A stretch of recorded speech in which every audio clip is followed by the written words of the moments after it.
Welcome to episode 2 of DreamHack Tonight. I'm Justin Burnham, Global Creative Director with DreamHack. Hey, Alex Jebailey, Global Fighting Game Director with DreamHack as well. How are you doing, man? How's your week been? Well, you know what? It's probably a loaded question. That could probably be a lot longer than what we would actually need to go into, but let's try it. How's your week been?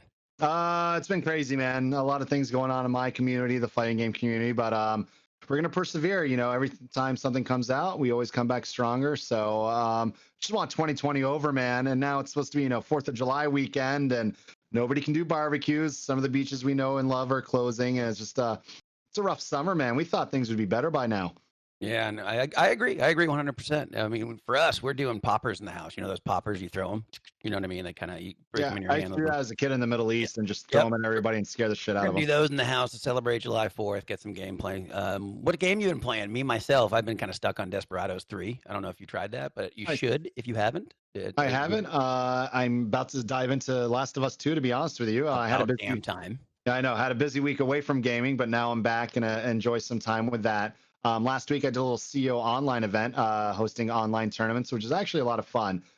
Couldn't host my real show, as it hurts all of us not be able to host our live shows, but people came together. We had fun in the chat. We played some games, and it motivated me to kind of still bring people together, even if we can't be in person, that people just want stuff to entertain themselves and have a good time. So learned a lot last weekend, but ready for this weekend to kind of take a break and dive back into games. Heard good things, man. Heard good things about the CEO. So congrats on that. Thank you. I was shopping at the time, ordering a bunch of statues and new pictures and all that kind of stuff. Yeah. And then I was reading some stuff on your event. I even ordered and you'll see it probably at next week's show if I get it in time, a Days Gone ring. A Harley, basically he's a motorcycle club. I ordered a big fat Days Gone ring from Russia.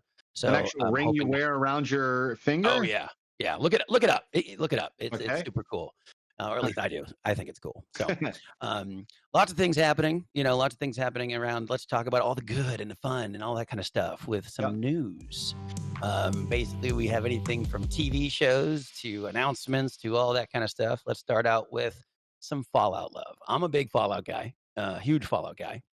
And I've played everyone, even, I'm new school and old school. So I played them all. I love them. And I am super excited about the Fallout series that they announced with Amazon Studios, with the Westworld creators. So I'm a member of Amazon Prime, so I have that. Fallout, I love and played them all. And I love Westworld. So this is a win-win-win for me. I don't know. What about you? I love the Fallout games. I remember when the 76 beta came out, a bit of mixed reactions, and then they kind of updated and stuff. But New Vegas was actually my favorite one. I haven't played the originals, believe it or not, 1 and 2. But New Vegas I had a great time with. They're always great games to get into that world.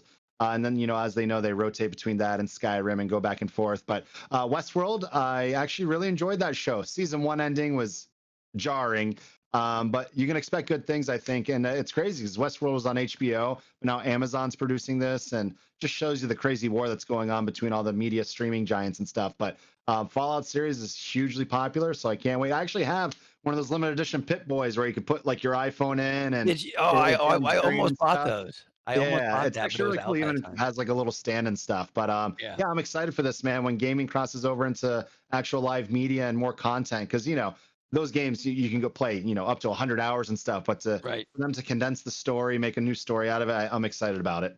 I hope it gets the budget it deserves too. I hope we took some things from like the Witcher type budget and kind of like, and say, okay, you know what? It deserves a full Fallout treatment. Do it right or don't do it at all. You know what I mean? Exactly. So, and then out of nowhere, I did not see this game coming, from Ubisoft, who's made a lot of great games over the years, the Assassin's Creed series, Hyperscape. A brand new first-person battle royale game. I'm actually still waiting for a drop to play the game because they're kind of following that Twitch logging in model with Valorant, where you watch a stream and then you get a drop enabled after you connect your Twitch and Ubisoft account. It kind of helps, right? Because now you're tuning into other people's streams, so it's free marketing, promotion. But I kind of like the look of it. I'm actually excited to try it out. It reminds me of Overwatch, but the world is way more wide open, and I think people might get sick from the vertigo of jumping so high and shooting down, but I like the simplicity of it, where you dive into the game, you don't have to worry about heroes or anything. You're just playing, focusing on the gameplay. And then the cool idea is, I was reading about it, is when you die, you don't just disappear, wait to respawn. You can start scouting for other people and looking ahead and stuff, which is I think a great idea. We've seen that in like Apex, where you have a hero that can send out a drone and scout. But again, came out of nowhere, and that's the talk of the town this weekend. So that might be one of the games I play. And I actually have faith in this, because not really the property technically itself, because it's too early to really get, okay, you know what, I know it's going to be awesome, but it's from the Montreal studio of Ubisoft. You know, it's the Rainbow Six team. You know, I love Rainbow Six. I know my kids love Rainbow Six. I grew up with Rainbow Six. I'm the old school player, and my kids are the new school player. But it's just such a great property, and they're behind this. It's a different type of game, obviously, because Rainbow Six is a little more slow paced, and like you said, this is more towards the Overwatch, Apex Legends type of thing.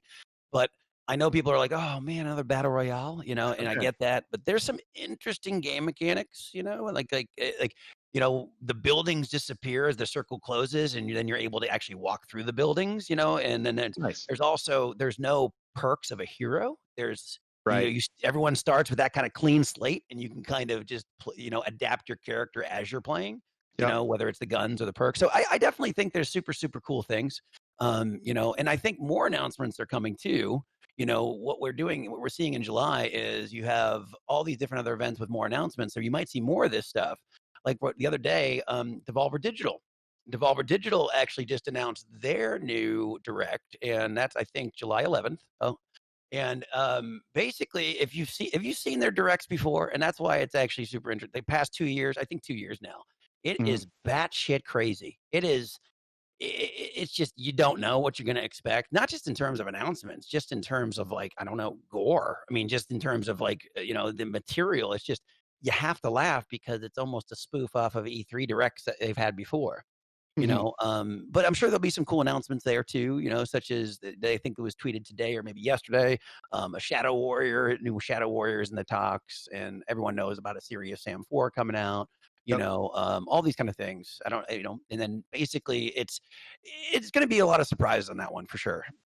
Yeah, love their backlog of games. They got so many great games that have come out. So, but this summer it's been just surprise pop-ups, you know, because there was no official E3 where all the announcements come out at once. But it feels more organic to me when you're seeing these developers show you their games directly.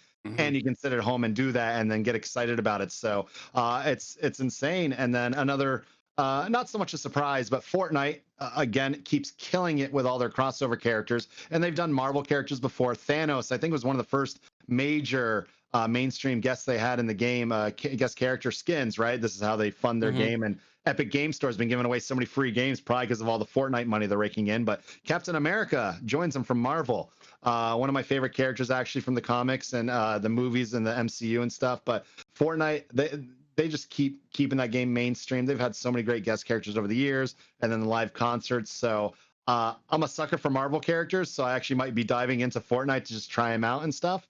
But it just, every time they add guest characters, I think they're one of the best companies that knows how to bring in these guest characters that make sense. They usually have special moves, like Thanos had the snap and stuff. Right. So I'm just excited to see what Captain America can do. Maybe he throws the shield as far as hell, and then you can grab him right back up and stuff. So excited to check it out.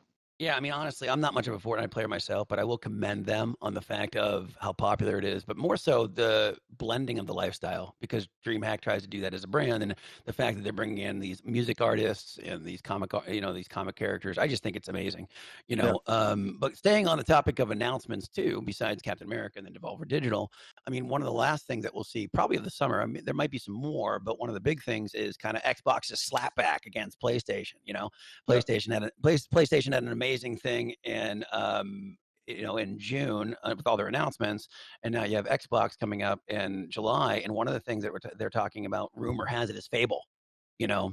So I'm super excited. I played Fable 1, 2, and 3. I played them all. I love this property. Was Legends a rebrand of Part 1 What was Fable Legends? Oh, you know, I see. Yeah, the brand new. You're talking about. I know what one you're talking about. Yes, they rebranded it in terms of. I think that came out a few years ago. I played the original 1, 2, and 3, and then basically they trademarked it. So they came out and said, no, we're not doing a Fable, and then they trademarked the name. So it's like, okay, wait a minute. Oh, are you trying to fool us or whatever? Yeah. I mean, in all honesty, I think they kind of need to. You know, my Xbox has Gears of War, they have Halo, and then Sony keeps knocking it out with all the first parties. It's like, I know Xbox has first parties planned, but they really need to bring back like the Conquerors and the Fables, you know? Oh, yeah. And it's crazy with like anytime a trademark's renewed, it's either two things: something new's coming out, or they're about to lose the trademark and they don't want somebody else to pick it up. So it can. And it's crazy how when a trademark's renewed, how fast people discover, like, is there somebody in their house just looking up trademarks every day for something they love, and then it just pops out, hits the news. But I'm excited for another Fable. You know, so many it's all battle royales now and shooting games and stuff and multiplayer, but people still love those RPG experiences. And Fable Legends, I've dived into it. I haven't completed any of them, but I'm hope they come out with another Fables, because Xbox needs those damn exclusives. Yeah. You know, and then with how much money we're going to be spending on all these things with all the consoles thing, you know, it's a lot of us will probably be broke, especially with possible price hikes. But it's always good to save money, you know, and that leads us to the indie heartbeats and what we can do to save money there. And that's not really at indies specifically, but we want to highlight the Steam Summer Sale. Steam Summer Sale is amazing. It's the best way to save money. It's probably one of two of their biggest sales. The other one being Christmas.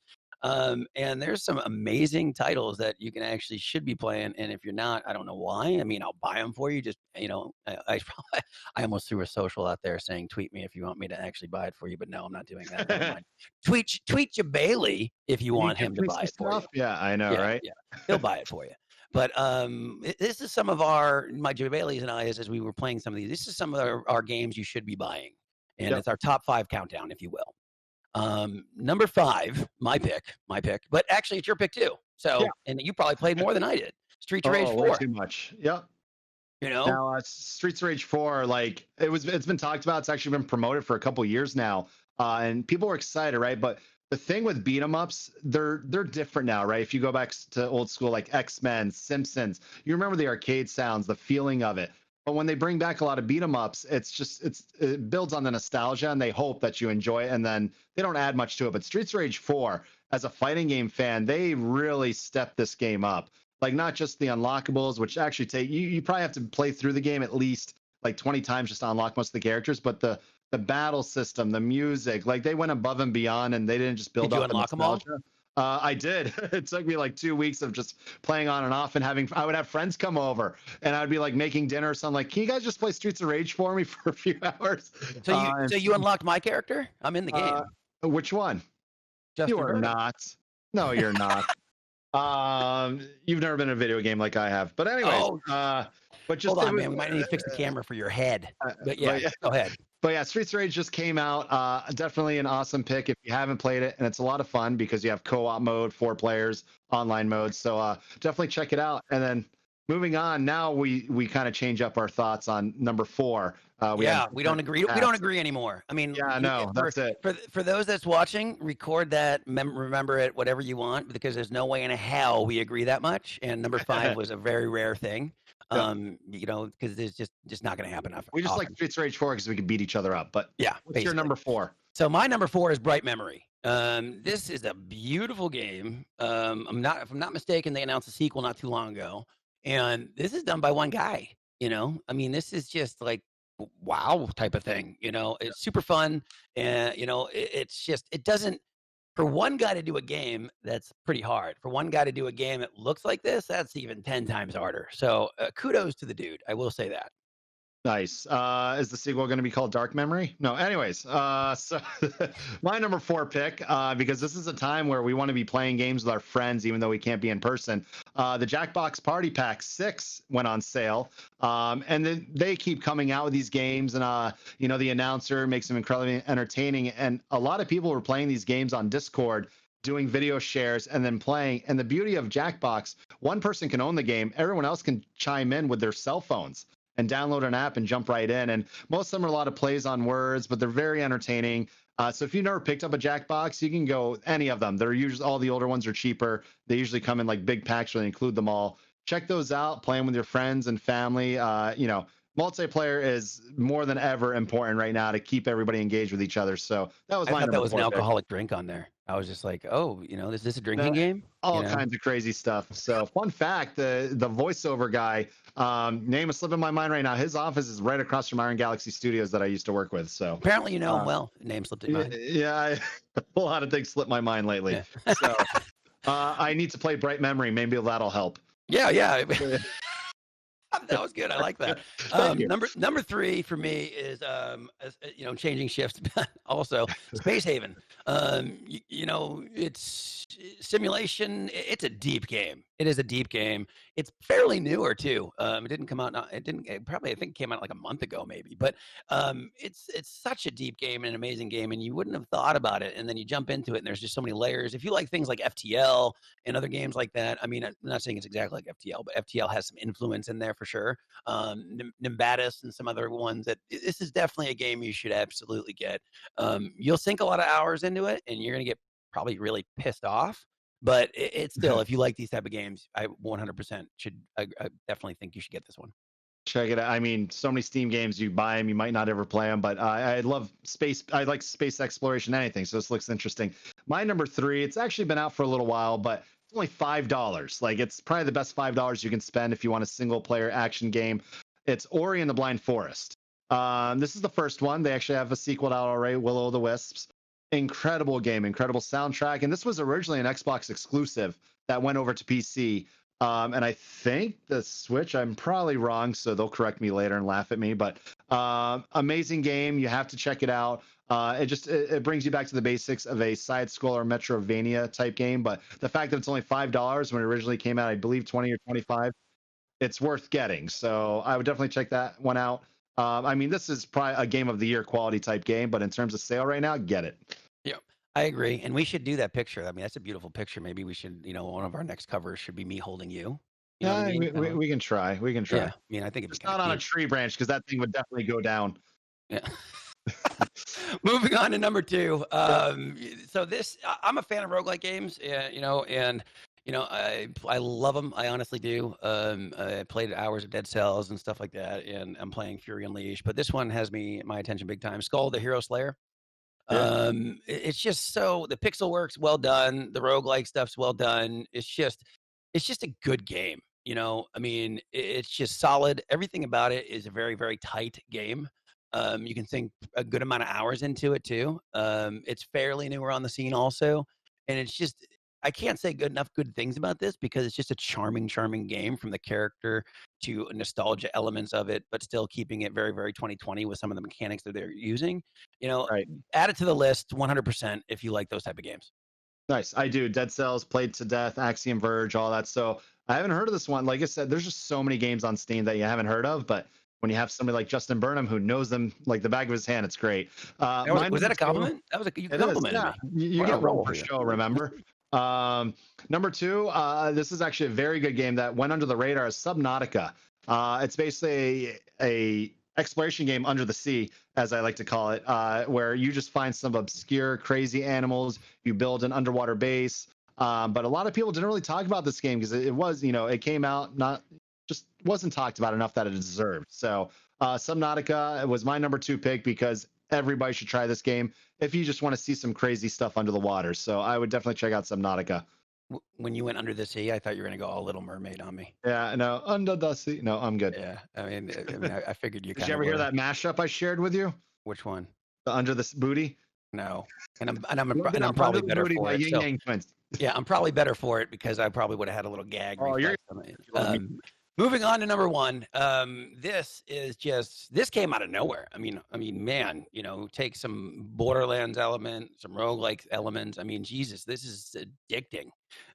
Gunfire Reborn. I don't even know where to start. It is just probably one of the most amazingly fun games I've played as of late. And especially, always helps when it comes out of nowhere. But from the Borderlands system to some of the roguelike systems, you see roguelikes that are FPSs and indies like, Immortal Redneck and stuff like that. But this is just taking it to the next level, I think. This is really going to set a bar. I'm looking forward to seeing where this goes because if I'm not mistaken, I think it's still in early access. But it's super fun. It definitely is something you should add. Yeah, you've been definitely recommending that one for a while. And I need to check it out because it actually looks amazing.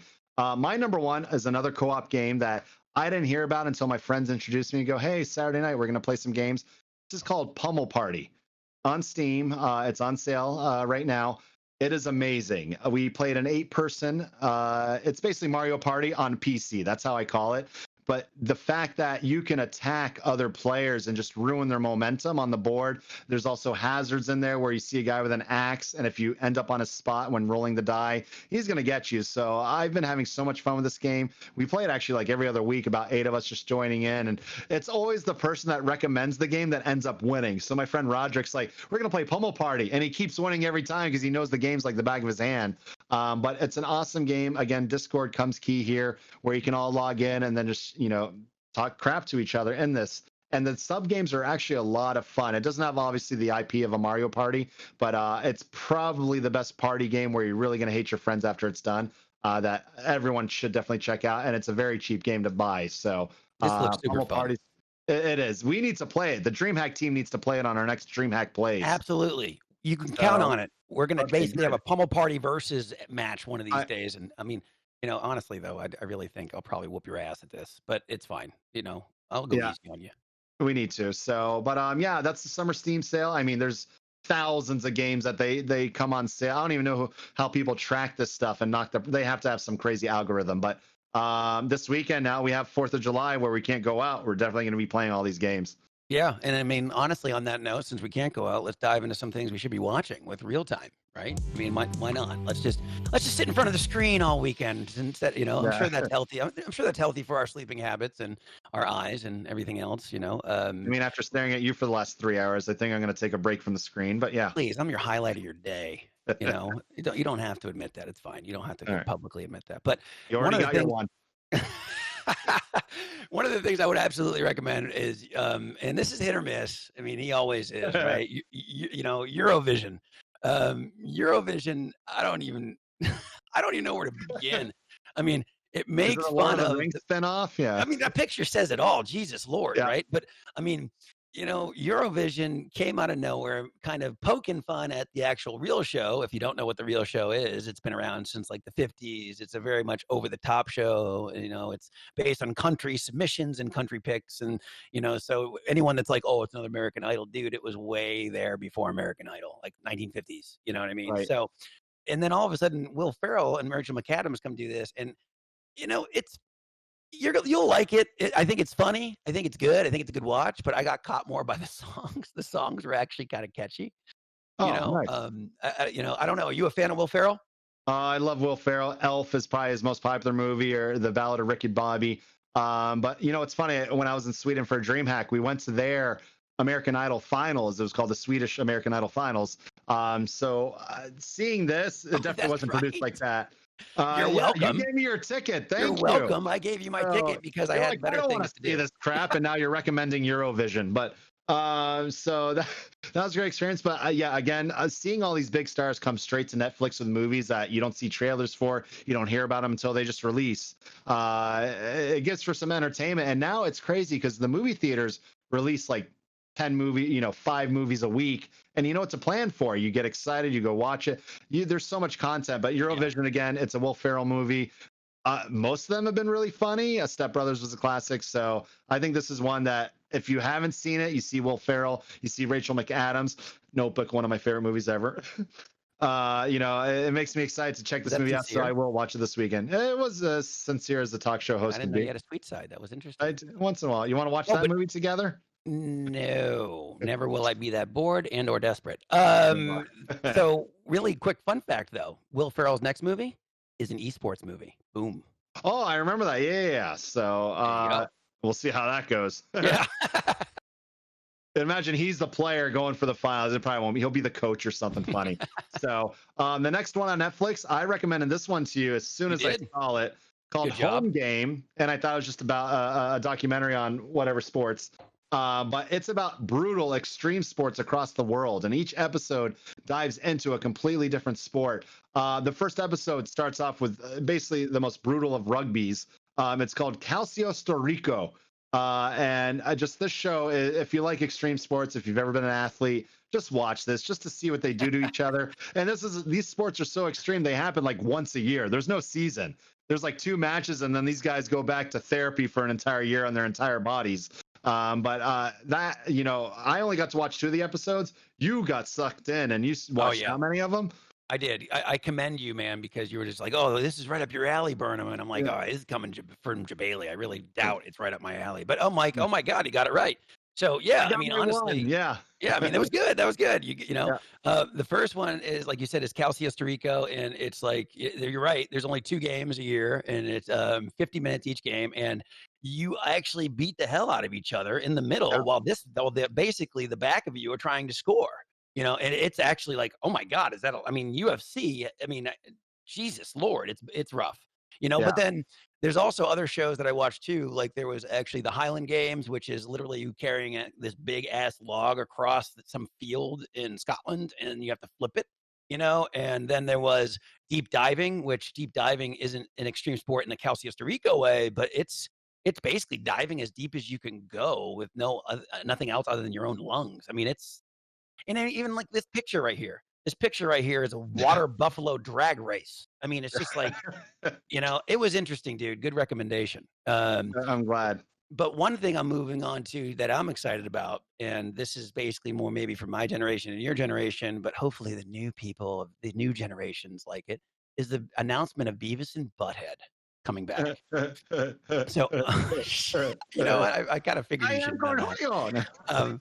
But Beavis and Butthead, man, I mean, I grew up with Beavis and Butthead, and you did too. And it's like, I think this is great. I think if they tap into the old generation and the new generation, this could be awesome. And what gives me a sense of comfort is that Mike Judge is still involved. And for those that don't know, Mike Judge is, you know, you wouldn't have, you know, you have King of the Hill because of Mike Judge. You have, I don't know if anyone saw this stuff, but these movies were great. Extract and Idiocracy, you know, Mike Judge is a funny guy, you know, and he's still involved, and he was the creator of this. So it's always kind of comforting that they're still involved.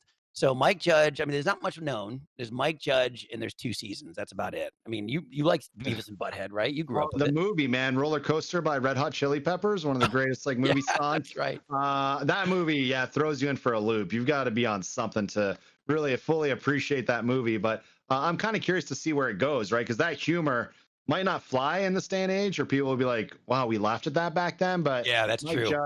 Mike Judge is always about the times. He'll be able to, you know, change it over to where we are now, and hopefully I'm excited for it. I actually have a limited edition of pair of Adidas of the Beavis and Butthead brand that I just bought because I love shoes. You showed me that, and I'm glad you're not publicly showing that. Yeah, I know. That people will know them, but I bought a shirt and I wore it to the gym one day, and I was like, "Oh, Beavis and Butthead," you know. So I'm excited for that, to see what they do with it. But again, that movie was a classic back in the day, and that song, we probably all played that song nonstop for a couple months. So yeah, 100%. You know, I mean, if they get it wrong, I'll be kind of a little agitated and angry, you know. But I will say I won't be as angry as our next segment. You know, this is a very hot topic in the world today, and I had to do it. And you know, to save you, Jebailey, you know, in a second we'll let you leave the room so you're not a part of, you know, all that kind of hot debate. All right, I'm out. You know, and you know, just how we got to this point was,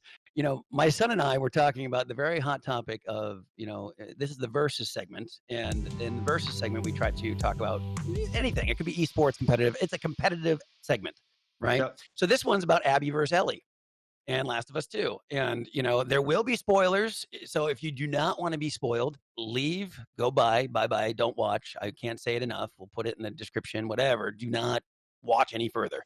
If you, I mean, although you probably should have played it by now because it's been out by a month. So that's probably you on bad time management in terms of trying to make time to play it. But hey, it's up to you. Well, but there will be spoilers. If people haven't turned this off after hearing you for the first 5 minutes, I think they're here for the long haul. So yeah, enjoy spoilers. I'm going to go away because I haven't played it yet. But well, then you can go away because my son and I have a beef to settle. That's how this all came. Because we actually had a conversation yesterday for so long, and we need to settle this for everyone to see. So let's bring in Jacob Burnham on that one. Hey, Jake. How are you? I'm pretty good. What about you? We will find out. I wanted you to come to this show on our Abby versus Ellie segment for Versus because I think we have a little unfinished business from the other day. Yeah? No? No, I think it was finished. I think I won fair and square. So I mean, in all honesty, your opinion doesn't matter too much. But hey, let's just let the crowd talk about it and kind of get that kind of perspective. I mean, you have a 20-year-old opinion, me, and then you have a 12-year-old's opinion, you. So hold on. Can we wait. Nope, stop talking. So you had me at 8. Hold up. Let's pause. Oh, that's right. That sounds horrible. That was I am better at math than that just sounded. So going with Abby and Ellie is one of the most talked about things actually around. Let's finish what we actually talked about. So I actually get why they did a lot what they did. And again, warning, spoilers. You have this kind of element where you're Ellie, you've grown with Ellie through Last of Us, you kind of relate to Ellie, and then they're trying to get you to sympathize with Abby and seeing the both sides of the story. And really what they're trying to teach you here is, perspective, right? Who's wrong, who's right, who's good, who's bad. There is no good, there's no good bad. There is no right, there is no wrong. And the narrative really of the story is violence begets violence, right? So tracing back our conversation, and again, spoilers, you have Joel who decided that this girl's life is more important than everyone else's. So he then kills everyone in that area for her who are good people. And then it just starts the cycle. So technically he did something wrong. So it's almost like he was the bad guy to some extent, and then Abby wants rightfully revenge with her friends, and because all their family members of some kind, and especially Abby's, died, especially the doctor that can actually do this, right? And then she actually goes and kills Joel, but lets Ellie live. She just wanted her revenge on Joel. So violence begets violence, but is Abby really the bad guy? It almost looks like the way it is because after Abby does that, Ellie is going after all of Abby's friends and kills all of Abby's friends. So you could argue that Ellie's the bad guy, kind of, if there was one. No, because Abby was very ruthless. Well, like her friends were very ruthless to Tommy and to Ellie for she beat, or like one of her friends beat Tommy with a gun, and one of her friends kicked Ellie in the face super hard. And also the fact that it's just unnecessary. It's all unnecessary. But the whole thing is unnecessary, right? And see, I'm not saying Ellie's right. This is where the age factors in, right? It's okay, young one. We will help you get through this. It's all unnecessary. That's the point. Like if Joel never did that and understood the greater good, was the reason he should have let her die for the cause, none of this would have happened. Everyone would still be alive. Yes, and I'm not saying it's not Joel's fault, okay? But like, it's just, if you were in Ellie's position and you saw basically your father figure die, what would you do? You can't just leave it alone.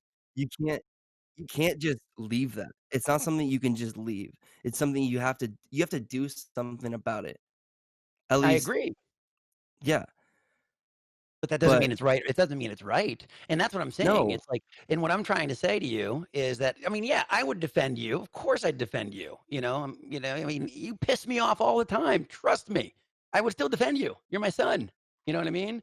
I can't tell you how much you piss me off all the time, but it's okay. I would still defend you, of course, but it doesn't make me right. I could be, and that's what I'm trying to say. I don't, we were discussing that Ellie is that, kind of person that you've gotten used to, and that Joel is the person you've gotten used to, but that's really it. The Last of Us can be about anyone. Walking Dead, another spoilers if you don't read the comic. I told you this the other day. Walking Dead in the comic, they killed Rick Grimes after how many episodes of that comic? Like that. Because Robert Kirkman said Walking Dead isn't about Rick Grimes. It's about the story of the Walking Dead and the environment. Same thing with Last of Us. Ellie and Joel aren't Last of Us. It's anyone. Well, I know, but it's really hard to see that because the first game was literally only about them. So when you go into the second game where it's about these other people, that you're just like I've watched videos of people like, who the heck am I? Like, I want to go back to Ellie and Joel. Like, that's the only people I care about. Because the first one made you care. And that's what I'm trying to say. But that's why I feel like it's just super weird to me how you go from being Ellie and Joel the whole time in the first game, and then the second game you're not them very much, or at least you're not Ellie very much. See, what it sounds like to me, my little son, is that you're being a classic fanboy, and that's okay. No, no, no, no, no, That's no, okay. You're basically going, boo-hoo, I grew up with Joel and I grew up with Ellie for one game, mind you. It's not like he had friggin' 4 games. It's not like it was Crash Bandicoot 4. But it's one game, and that came out, 4 years ago, so it's the only game we can relate to. And I understand that, but it's one game that also came out 4 or 5 years ago. So how relatable are you to a character in a story that's 4 or 5 years old? And that's what I'm saying is the writer I thought was, yeah, there are plot holes. There's always plot holes and stuff. I mean, we just have to accept that, right? But in the end, it's the teaching you that violence begets violence, and who ends the cycle, you know? And that's the whole idea here. And you know what? It takes age to understand this and wisdom. So I excuse you for your naive ignorance. No, it's not. No. Okay. You need to understand that, like, once you see like Ellie, like once you see the beginning of Last of Us 2, you're like, oh my God, I hate this girl, Abby. What I think they should have done, I think they should have introduced her in the beginning before they even killed Joel, because it was so early. But I get that, and I do get that. I think Joel deserved a better death. Let's put it that way. But that's the only thing I'll agree. Abby is a pretty strong character. There was a lot of elements that showed that Abby is kind of just defending her family, her friends, all that kind of stuff. And like I said, after her thing was done that Joel caused, and after she killed Joel, she moved on. She let Ellie live. She let Tommy live. And her friends did too. Owen was a nice guy. He didn't deserve to die. Mel was his woman that was pregnant. Those two, that was their fault though. They attacked Ellie. Oh, and that justifies it. Okay, that was their fault. Yeah, they attacked Ellie, and then Ellie shot them because. But isn't that the attacking in a defense mechanism? Isn't that the actual voice of the game? Meaning, it's like no one's thinking through. No one's thinking we should talk first. Instinctually, I should fight. I should kill, and that's my point. Yeah, which I understand, like, Joel started it, but Abby continued it, which made Ellie continue it. Because I feel I'm right, and I'm your father, and I'm going to be right no matter what. And I just wanted you to say your piece and have everyone kind of see that I'm right. You can go now. We're going to kick you out. So bye-bye. So up next, as we kick Jake out of the way and bring in Jebailey back, up next we got the Audio.file segment. This segment is dedicated to badass music that gamers should be listening to, introducing them if they haven't, and telling them good job if they have. So with us we have August Burns Red, and their new album Guardian has been taking the scene. It's been out for about 4 or 5 months now, since March. So basically we have a clip from them on one of their new singles, Bones. It's their 3rd single out after it's basically 2 more singles that came out around, one in April, I think, and then another one in May. Roll the clip on Bones.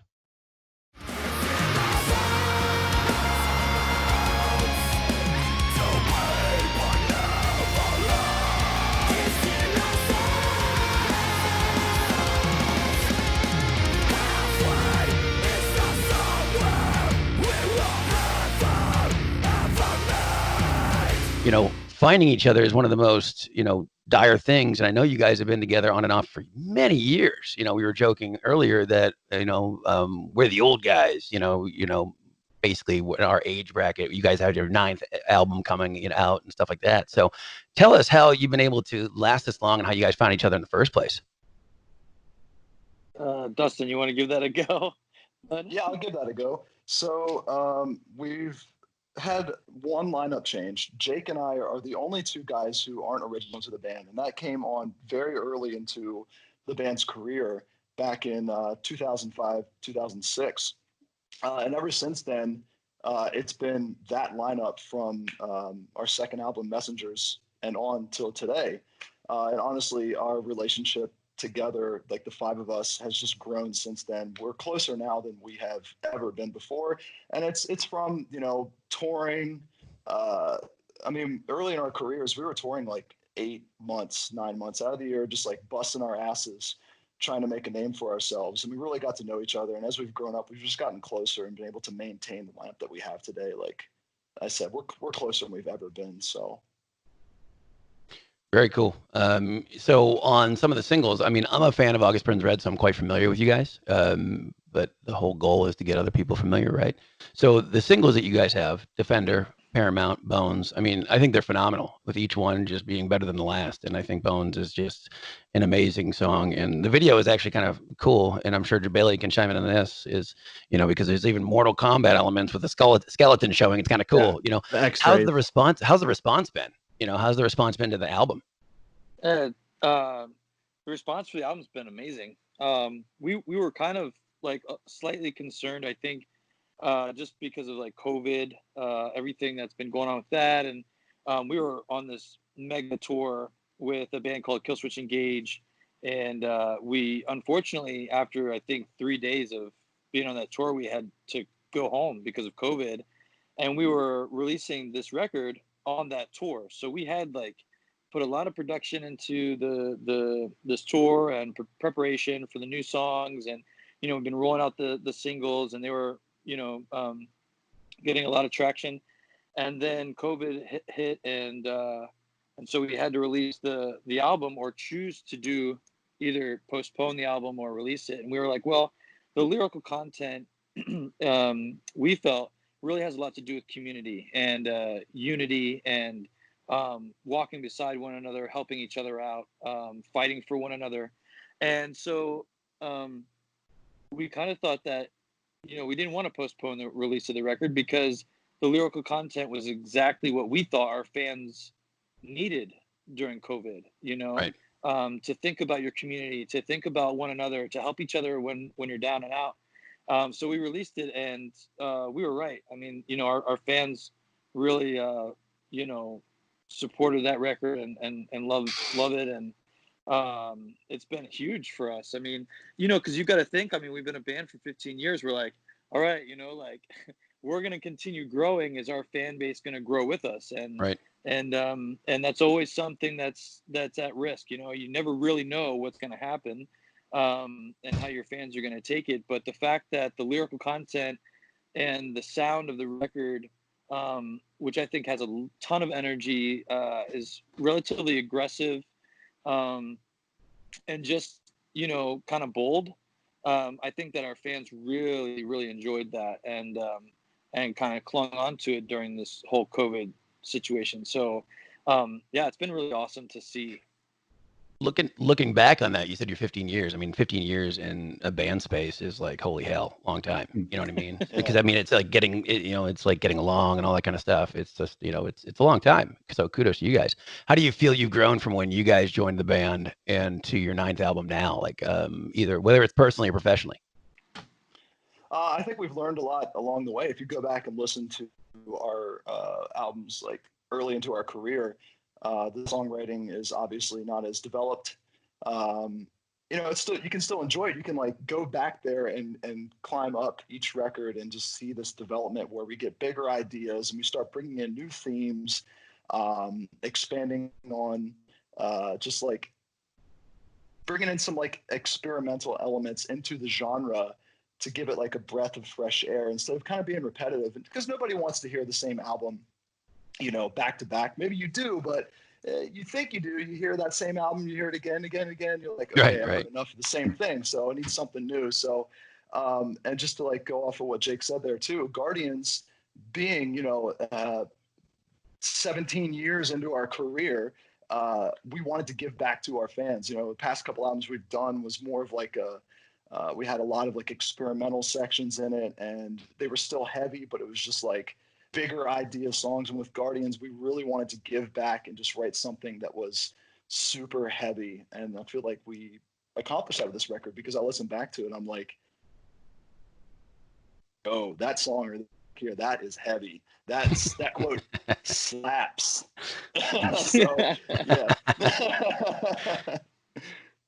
Very cool. Yeah. So, as Justin was saying, you guys have been doing this for 15 years.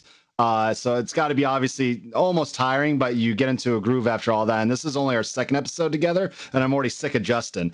But hey, feelings mutual, man. Thank you. But with Justin, he introduces me. Actually, I used to be into metal. I haven't been in the recent years because it's all EDM and gaming music. But he tuned me into you guys, and I've actually been downloading all your discography, and I was impressed with your huge catalog. And of course, I actually love cover songs. We'll dive into that. But Zelda was the first song I went to. And then I got some recommendations from him.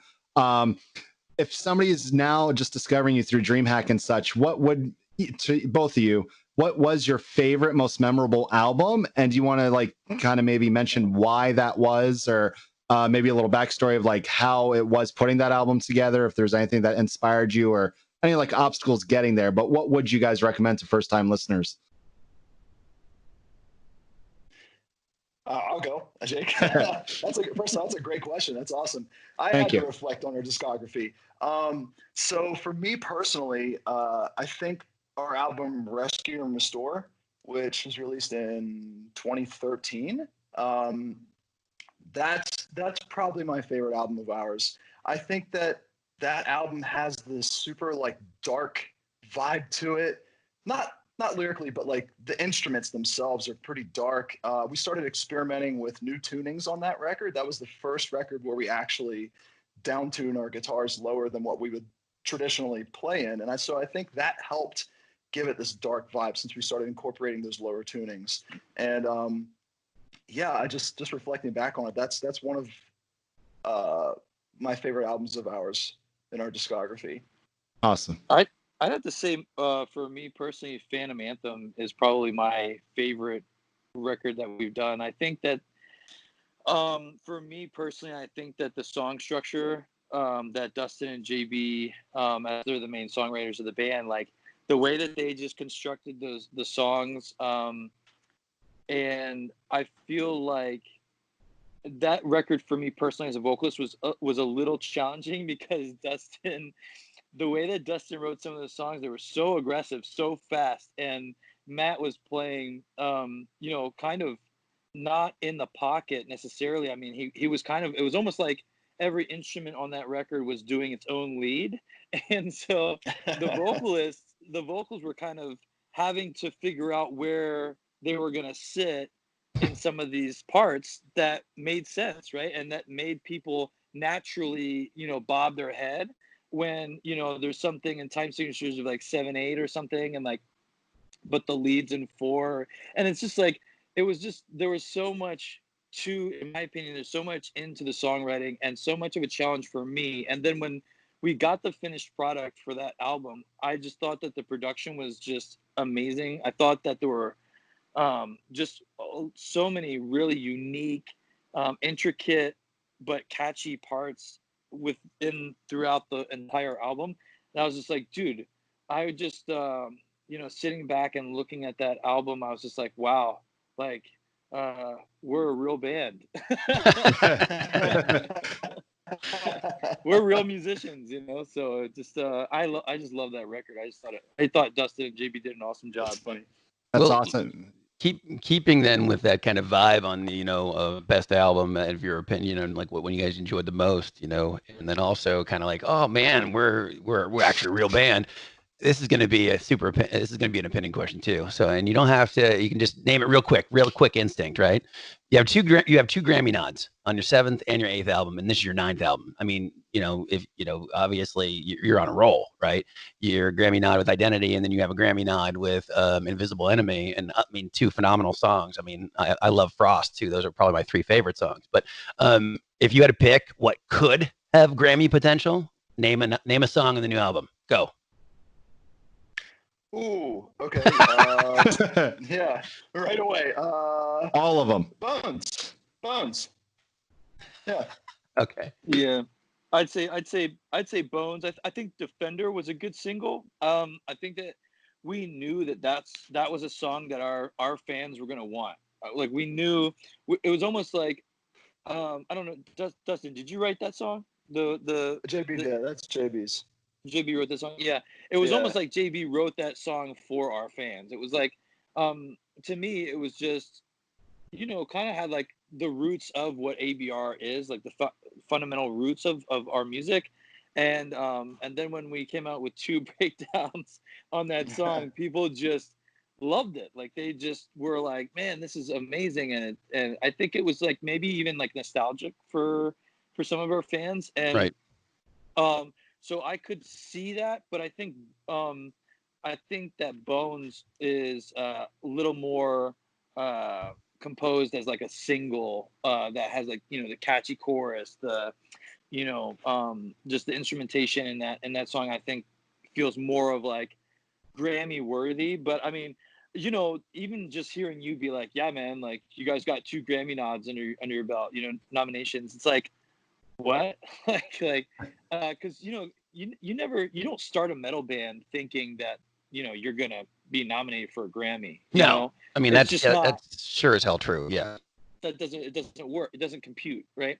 But yeah, I mean, I guess if we were to think about this album, I think, yeah, Dustin and I both would have to vote for Bones. Okay. Fair enough. So far it's one of my favorites, so I'm going to agree with you on that one. But I think your opinion matters a little more. So what you touched on a little earlier, and I think this is super relevant and kind of ties into today. You're a band that's always been about positive messages, right? You know, whether it had the Christian label a long time ago, whatever, it doesn't matter, right? It's always been about positive messages. And how does that tie into today? I mean, now when we're having honestly one of the worst years we all wish was over. You know, how does that tie into, you know, the band itself and kind of the fans and your own personal life in terms of those kind of messages? Well, I mean, I think that the message that the band carries, I mean, that I believe is like the core purpose of the band. Like, I think that, yeah, we're a band that likes to write music and have fun, but I think that the purpose of the band is to breathe positivity and encouragement and community. And I think that, you know, it's honestly, it's because we've been doing it for so long. I think it's a little bit of a challenge for us to kind of divide it as to like, oh, this is our work, or this is the job, or these are our fans. And this is our message. It's now just become our identity, right? Like our fans, we see them, you know, almost as like family, because it's like we're always on the road, right? So, and our diehards are always at our shows, right?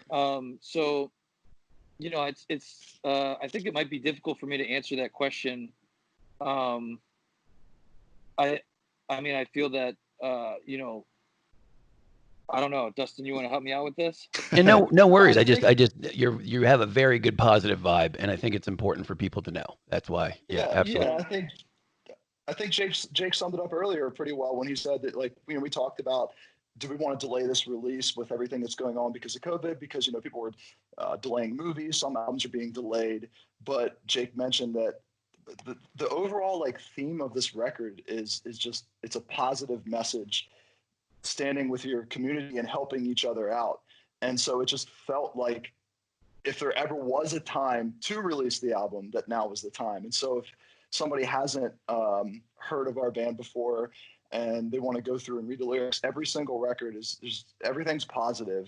Or if something seems negative, it's going to wrap up positive. We don't leave anything like hanging in the air. And so if you read the lyrics from Guardians, it's all about positivity, and it's going to feel like a lot of our fans have just been commenting on our Facebook group about the lyrics to a song called Ties That Bind, about how, like, man, this feels like this was written during the pandemic, and it wasn't. It just like it just happened like that. So yeah, it's just we're all about being positive. We want to help people out, and we want to be positive all the time. So nice. Well, Justin likes to ask hard questions. I'm going to give you guys a breather. There should be an easy one for you, because I'm a huge fan of crossovers, especially with gaming. And there's been a lot of metal renditions over the years with multiple titles, Metroid, you know, Super Mario. This seems to be one of your only covers of a video game song or band, or basically product. The Legend of Zelda, right? I'm assuming you guys are huge fans. Why was that one of your first covers into the gaming world? And what kind of ties do you have to nostalgia of the old school NES games and stuff? And kind of how did this song come to be? Yeah, so this song came to be because of me. I'm a huge Zelda fan. I actually have a Zelda sleeve started on my leg. It goes halfway up my leg. Oh, nice. Yeah, and so as a kid growing up, my mom was really into Nintendo and Super Nintendo. We had both growing up, and then we got a Nintendo 64. And the one game that of course we have Mario, but the one game that we had was Zelda. And I can't remember which one it was because I was so young. But my mom would play Zelda. I got into Zelda. My brother got into Zelda. I should mention my brother has even more Zelda tattoos than I have. It's a big part of our childhood because I have memories of playing Ocarina of Time, like racing home from school, completing my homework, and then fighting my mom or my brother over who got to play that game because my mom played that game too. And I remember beating Ganon, and I forget if it was me or my mom or my brother who was there first, but we were all together in the room watching the boss fight for the end of the game. So it's like it was a really cool way for my brother and I to connect to my mom, and she still has a Nintendo 64 at her house to this day, and I'm actually thinking about buying her the new one just so she can play it on the Switch. Very cool. You've seen all the memes though, right? Where every new console comes out and your mom's just like, "Did you get the new Nintendo?" And I'm like, "Mom, it's Xbox now." You know, it's kind of changed over the years, but they still refer to Nintendo. But that's an awesome story. So you're to blame for one of the best cover songs. So very, very cool. Oh, yeah. No, I had to do it right. But yeah, it's super great, man. Honestly, I mean, I appreciate you guys making the time. I mean, that cover song is badass, and it's just a testament to how talented you guys are to go from Invisible Enemy, Grammy nominated to, hey, you know what? I'm gonna do a goddamn Zelda song. That's awesome. So shameless question at the end of this to sign us out, man. When we're all back to normal, festivals, concerts, stuff like that, would you guys like to play a DreamHack? We should maybe talk. Yeah. Oh my gosh, yeah. That'd be awesome. Okay. That'd be so sick. Yeah, there's no question in my mind. Come together. Yeah. Metal and gaming. We're 100% down. I have a question for you guys real quick. Yeah, shoot. I need to know this. What's your number one game right now that you're playing and you're just like, yo, this is the bee's knees? And Last of Us 2. You would recommend to me. That's what everybody's keep saying, yeah. I'm gonna dive into it tonight probably. Just keep playing Call of Duty, man. The new one's too much fun. So yes, it is good. It is good. But you guys, when this episode does air, you should tune back in and see what our recommendations are on the new Steam Summer Sale. Absolutely. Yeah, sounds good, man. But either way, guys, thanks for the time, man. Honestly, I mean, if you ever want to talk games, just ping us. I mean, I'll hit up Amy. I'll be like, hey, they play Last of Us 2 yet? Yeah, absolutely. So that sounds good. Keep up the great work, and again, super, super cool of you to make the time. Yeah, thanks, guys. We appreciate you having us on. Of course, thank you. Thank you. That was August Burns Red with Jake and Dustin. Coming up next, BPM. All right, up next, BPM, where we try to tell you the healthy things that we're doing, you should be doing, or you can just make fun of us for, in this case, possibly, maybe. So, Jebailey, you're a wrestler now, and I don't know. I don't know what that means in your case. I grew up in wrestling and watched a lot of it. So I would love to see your skills, and luckily we have a clip. So, oh God, no. Let's see this. What's going on here? First off, because honestly, I would think a better placement for the CEO. It's like you're highlighting a disadvantaged area of your body. So I don't know why you would do that. I really like this comedy when nobody followed each other on LinkedIn, and now you're finding this. With CEO the last couple of years, I've done a crossover into the wrestling world, and as a part of the gaming show, I always want to be a wrestler and give it a shot. And I did some training, and I performed with a Japanese wrestler by the name of Michael Nakazawa. And this is actually the second match in our ongoing rivalry with All Elite Wrestling. That was a part of my show. So we did a themed show called Fighter Fest, a riff on a Fire Fest, with a good friend of mine, Kenny Omega. And this was unfortunately the end result. Let's see a clip. Because you still didn't explain why the CEO is on your crotch, but let's just jump to the clip. It just felt natural. I am actually proud of proudest moment because I think I'm the first FGC player to ever get pyro at a show. I was excited. Look at that. I got pyro. My family and friends out there. Oh, like the Jebailey fight in the crowd. I did not give them those. Really hard, but he's been doing at least 20 minutes a day on Dance Dance Revolution. I've been training, working out. I think I get some better clips. I actually just recovered from a torn Achilles tendon. There's me getting choked out by a GameCube controller. So very nearly knocked Jebailey match. off the apron. Now we really wanted to cross over the gaming, and then there's me going to a table that made a lot of fans happy. I'm proud of that match. For the limited training I had, the fun that the crowd had. I just want to show people if I'm going to bring something into my event, if I won't let anybody else do it unless I do it first. More because I just like to take the show. But that was a great moment for me. Actually, I really enjoyed it. I felt good recovering and just have attitude, just have fun, get out of your system. I was happy. I performed in front of 5,000 people without any nerves somehow and survived that whole show. So, I mean, kudos to you, because in all honesty, like if I did wrestle and I actually went to wrestling school for about a year and then I know how hard it is. So I will say and record this. Well, it's being recorded anyways. Kudos to you because it is hard work. I will tell you that. It still, again, going back to my comment saying there's no reason CEO should be on your crotch, but I will give you kudos. What's that? You should see what's on the other side. I really don't want to see any part of the other side ever, so we're good there. But kudos to you. I know it physically fit. It's very hard to actually do. And it's very, I know you lost weight, you worked hard. So I'll give you kudos there. As a guy who is a big gym nut, good job on that.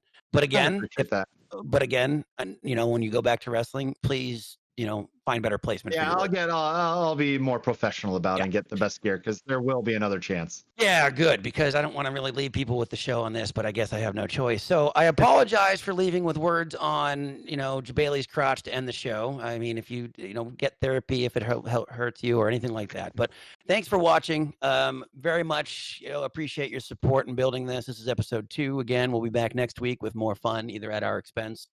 Jebailey, do you have a last thought for us? Some words of wisdom. I do, man. It's been a rough week in the community, but we're here for you guys. Everybody's here to entertain, and we're gonna get out of all the things that have been going on.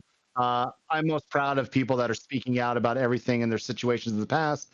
And when we do return from COVID and have events, I think they're going to be better than ever. I think people are going to be looking out for each other more than ever, and it's going to focus not on the negative, but on the positive of why we are in this industry to bring people together through video games. So enjoy your 4th of July, guys. I hope you make the most of it. Spend time with family and friends. Don't tune into the show if you hate spoilers because Justin will spoil stuff. But thank you. But I gave disclaimers. So thank you for coming. Thanks to our sponsors, Blue Microphone, Simply Nook. Without you guys we wouldn't have some of the awesome equipment we actually have. Simply Nook has amazing computers. They're in the gaming space, and you should absolutely check it out if you're looking for a new rig. Thank you for watching. And again, we are, we're very interactive socially. So, basically ping us, DH Tonight, anywhere, anytime, and we'll get back to you on some answers and questions that you might have. Have a good weekend. Happy 4th of July. Take care. Take care.